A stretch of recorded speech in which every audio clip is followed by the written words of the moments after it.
नमः शिवाय। ओम नमः शिवाय।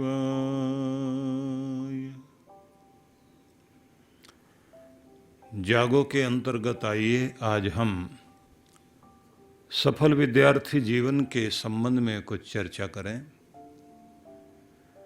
सभी जानते हैं कि वह जिसकी चढ़ती हुई जवानी जोश से भरा हुआ उसका हृदय और आँखों में भविष्य को देखने की चमक, ताज़ा मस्तिष्क, भावुकता से युक्त और भविष्य के तैरते सपने लिए हुए, जो इस पूरे संसार में अपने आप को, अपने अस्तित्व को, अपनी पहचान को बनाने के लिए उत्सुक है, ऐसा स्वरूप हम देखते हैं किसी युवा होते हुए किसी किशोर को, या फिर जवानी की ओर बढ़ते हुए किसी युवक को। निश्चित ही किसी भी देश का, किसी भी समाज का भविष्य युवा ही होता है। उसी पर कल का समाज गर्व करेगा, वही हमारा आधार बनेगा और वही होगा जो हमारे देश की, हमारे समाज की पहचान बनेगा। ये भी एक बात ध्यान रखने की है कि किसी भी बालक को उसके बाल्यकाल में ही वह समय होता है कि जब उसके अंदर बीजारोपण किया जाता है, उसकी प्रतिभा के विकास के लिए, उसके व्यक्तित्व को बनाने के लिए, उसका अंतःकरण निर्मित करने के लिए, उसका बौद्धिक विकास हो सके, उसका सामाजिक शिष्टाचार और व्यवहार में गुण भरे जा सकें, उसके हृदय में अपनी भावनाओं के प्रति वह रूप लाने के लिए कि जब वह उदात्त भावनाओं को जागृत कर सके और अपने उन भावनाओं पर नियंत्रण कर सके जो उसे पीछे ले जाती हैं या भविष्य में चोट दे सकती हैं।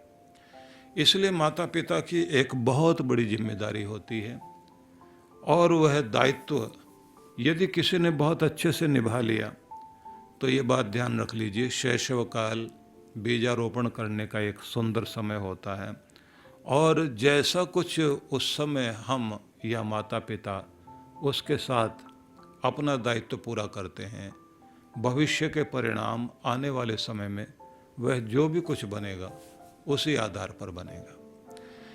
इसलिए उस समय आवश्यकता पड़ती है कि बालक को शुरुआत से ही उसके अंदर नेतृत्व शक्ति को जगाया जाए, लीडरशिप क्वालिटी को जगाया जाए।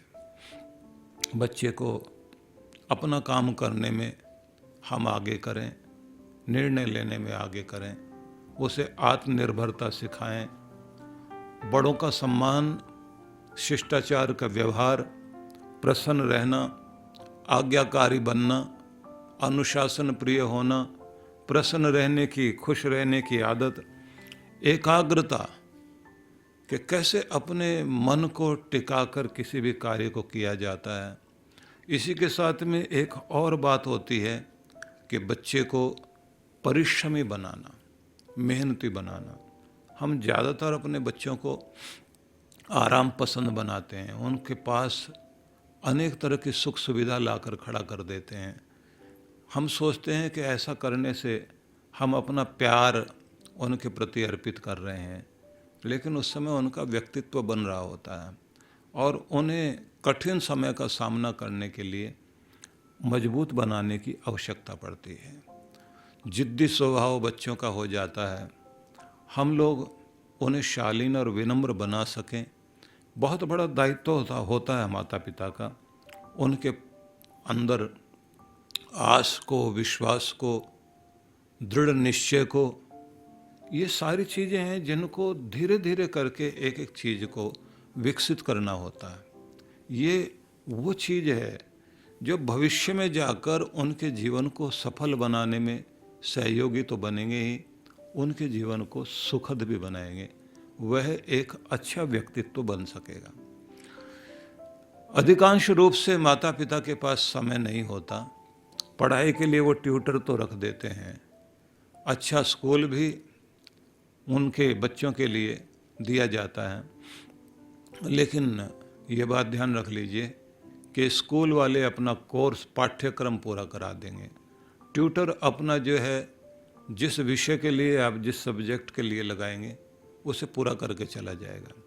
लेकिन एक व्यक्तित्व का निर्माण करने के लिए, उसके अंदर एक अच्छे गुण भरने के लिए, उसको एक ऐसा व्यक्ति बनाना जो भीड़ का हिस्सा नहीं बल्कि भीड़ से ऊपर उठ करके ऊंचा बन सके, इसकी जिम्मेदारी आपको लेनी होगी, माता पिता को लेनी होगी।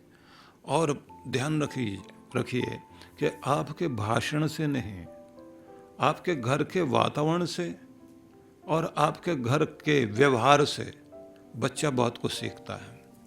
अभी ये बात तो हुई हमारी वह जिससे हम ये कह सकते हैं कि ये तो माता पिता और परिवार के लोगों को अपनी जिम्मेदारी निभानी चाहिए, और इस बात का भी ध्यान रखना चाहिए कि बालक जो है कैसी संगति में बैठ रहा है, किन के साथ बैठ रहा है, क्योंकि यही समय होता है कि जब मीठा बोलने वाले, बहकाने वाले, गलत रास्ता दिखाने वाले बहुत लोग मिलते हैं। इससे भी ज़्यादा ये है कि आपका बच्चा टीवी पर क्या देख रहा है और मोबाइल फ़ोन में या सोशल मीडिया में वो क्या देख रहा है, क्योंकि आपकी संपत्ति, आपका मकान हो सकता है, ज़मीन जायदाद हो सकती है, लेकिन उससे भी ज़्यादा कहीं कीमती अगर कोई चीज़ है तो आपका बच्चा आपके लिए ज़्यादा कीमती है, और उसकी जिम्मेदारी कोई और नहीं निभाएगा। अपनी ये जिम्मेदारी आप दूसरों पर नहीं दे सकते। अपने बच्चों का ख्याल आप रखते हैं तो आप उनको जो है मार्केट से, मॉल से बड़ी बड़ी चीज़ें खरीद के दे सकते हैं, लेकिन इससे उसका व्यक्तित्व निर्माण नहीं होगा। लेकिन अब मैं बात करना चाहता हूँ उन विद्यार्थियों की जो बड़े बड़े सपने लेकर के अपने कुछ बनने की चाह में बैठे हुए हैं और बड़ी आशंकाएं मन में होती है कि मेरा आने वाले समय में क्या होगा। पुराने समय में जो एक श्लोक चलता था जिसमें काक चेष्टा बको ध्यानम, ये जो श्लोक है ये बड़ा प्रसिद्ध है, जिसमें एक बात तो ये कही गई है कि किसी भी विद्यार्थी को एक बात का जरूर ध्यान रखना चाहिए। पक्षियों को लेकर के बात की गई है, जानवरों को लेकर बात की गई, उदाहरण देने के लिए है। उदाहरण देने के लिए ये बताया गया है कि कभी कौवे को देखना कितना सजग है, कितना सतर्क है, कितना सावधान है, और कितना स्वयं को सुरक्षित रखने पर ध्यान देता है। जो बच्चा सजग है, सतर्क है, सावधान है, अपने एक एक मिनट को संभालने के लिए बैठा है, और जो ये ध्यान रखता है कि मेरी ज़िंदगी ज़्यादा कीमती है, मेरा मनोरंजन इतना कीमती नहीं है, बहकाने वाली संगति कीमती नहीं है, मैंने अपनी ज़िंदगी को कीमती बनाना है, और कीमती बनाना है निश्चित रूप से सतर्क रहेगा, सावधान रहेगा और सुरक्षित रहने की चेष्टा करेगा।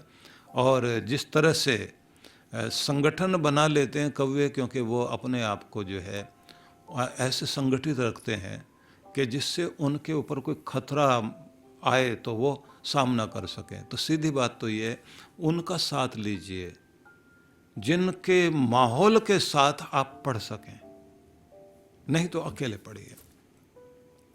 आगे जो काक चेष्टा बको ध्यानम और बगुले जैसा ध्यान, बगुला आपने जो है तालाब में देखा होगा, एक टांग पर खड़ा हुआ है और इतना शांत और स्थिर होता है कि उसका पूरा ध्यान मछली को पकड़ने में होता है। आपके सामने आपके लक्ष्य को पकड़ने का ध्यान होना चाहिए, अपनी पढ़ने का ध्यान होना चाहिए। इतनी बड़ी एकाग्रता अगर आपकी है तो बहुत अद्भुत होगा। एकाग्रता को निर्मित किया जाता, श्वान निद्रा तथैव च, आगे कहा गया है कि जैसे कुत्ते के पास, डॉगी के पास में उसकी नींद का नियंत्रण बड़ा अद्भुत है, वह अपनी नींद पर बड़े अच्छे ढंग से नियंत्रण रखता है। इसलिए आप कभी भी देखें कि अगर सोया पड़ा है कुत्ता और आप उसके पास जाएं, तुरंत जाग जाएगा। आलस्य हर किसी को आता है, नींद बहुत अच्छी लगती है, सर्दी के दिन है, बिस्तर में लेटा हुआ व्यक्ति, तो इच्छा होती है कि अभी थोड़ी देर और सोए रहें। जिन विद्यार्थियों को कुछ बनने की चाह होती है तो बहुत कुछ तो पढ़ने के समय में रटना भी होता है, और रटने के लिए जो है मस्तिष्क सबसे ज़्यादा ताज़ा अगर कभी होता है तो सुबह के समय होता है। अगर उस समय आप जो है कठिन विषयों पर अपना ध्यान लगाएं और उसी समय आप अपने मस्तिष्क को ताज़ा करें, अपने शरीर के अंदर ब्लड सर्कुलेशन बहुत अच्छा बनाएं, व्यायाम करें, आप जो है कार्डियो एक्सरसाइज करें, अपने स्ट्रेचिंग करें, शरीर को मोड़ें, लचीला बनाएं, आप उछलें कूदें, आप मुस्कराएं, आप शांत रहें, तो आपका व्यक्तित्व उस समय बहुत अच्छा बनता है।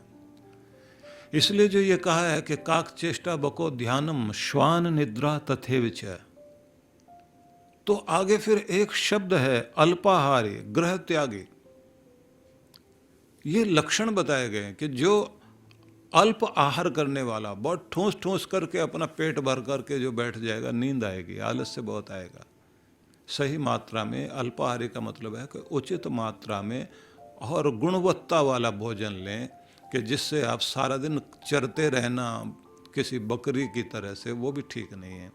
समय पर आप खाएं और अपने आप को ऊर्जावान बनाएं, लेकिन पढ़ने पर आपका विशेष ध्यान रहना चाहिए।